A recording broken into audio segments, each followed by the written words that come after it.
I'm Dave Baker. I was principal at Saylor Elementary School from the day we opened her in 1966 until my retirement in 1996. And I guess one of the highlights that I had a third grade little guy, and Mom couldn't get him out of bed to go to school. He just wouldn't get up and he wouldn't go.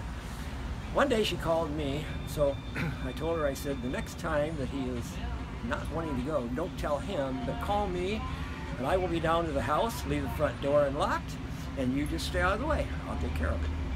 She says, you're on. Next morning she called, so I jumped in the car, went down, went into the house. She's sitting in on the sofa, and I just kind of pointed upstairs for me. He's upstairs, and so I went upstairs. He's in bed, sound asleep. He's third grade.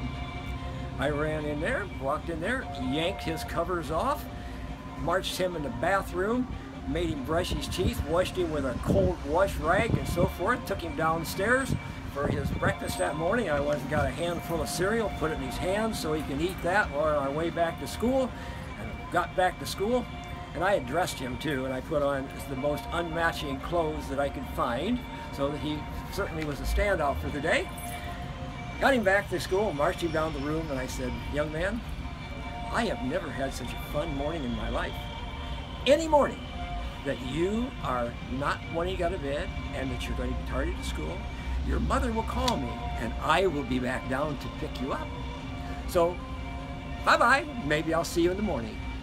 Well, he was there through 5th grade and never was he ever tardy again. I'm Pat Mullins, and I wanted to tell you about, in the early 70s, we did a experiment where we separated the boys and girls in 1st grade and to see if there was a difference in the way boys and girls learned. And we did, and it was a success. And the boys group went on for 4 years until we had a diminished enrollment, and then we went back to regular 1st grade. But the funny thing about it is about every 10 years they come up with somebody else does the experiment and finds the very same thing. Okay.